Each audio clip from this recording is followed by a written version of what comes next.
La différence autistique s'affirme et s'accroît au XXIe siècle. Ce que la vive veut lui faire reconnaître que l'autisme n'est ni une maladie, ni une folie, ni même un handicap. C'est avec cette proposition que Jean-Claude Maleval initie l'introduction de son plus récent livre. Publié en 2021, la différence autistique est déjà connue dans divers pays et bientôt a commencé à manquer dans les stocks des librairies. En feuilletant ses premières pages, le lecteur comprend tout de suite pourquoi. Il y a longtemps que Maleval se consacre à l'étude sur l'autisme, mais il est important de noter dans les titres de ses autres ouvrages que ses recherches ont toujours été liées à la psychose et à la folie en général. Nous pouvons lire sur les couvertures Logique du délire, folie hystérique et psychose dissociative, la forclusion du nom du père, l'autiste savoir, l'autiste, son double et ses objets, écouter les autistes, étonnante mystification de la psychologie autoritaire et repères pour la psychose ordinaire. Ainsi, ce n'est pas surprenant que les premiers chapitres de la différence autistique abordent la question de sa distinction. Pourquoi l'autisme n'est pas une psychose? Interroge Maleval.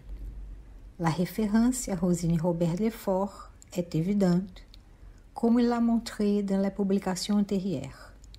Il présente alors sa thèse de l'aliénation retenue, qui aujourd'hui oriente les cliniciens sur la relation du sujet autiste avec le langage et les effets de ne pas faire de la langue une élucubration de savoir, selon la définition du langage dans le dernier Lacan.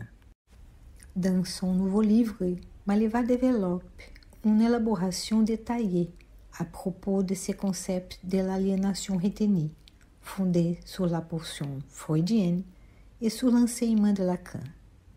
On y trouve les opérations de la causation du sujet, l'aliénation et la séparation, la langue verbeuse de l'autiste, les gels et dégels du signifiant maître et la langue, concept fondamental pour la clinique aujourd'hui, au-delà de la structure autistique.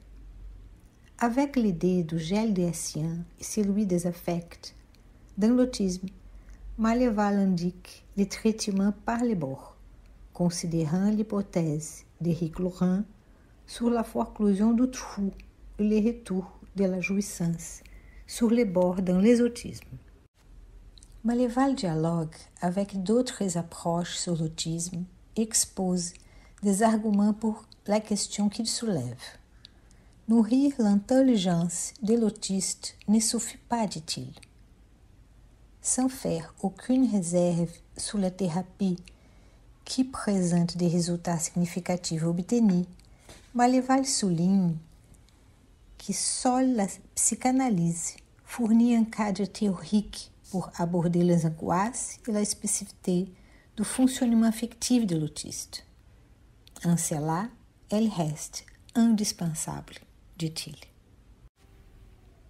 Pour devenir un partenaire du sujet autiste dans son traitement par les bords, soit par la constriction du bord du corps ou par son videment, un lien subtil de travail est la condition primordiale.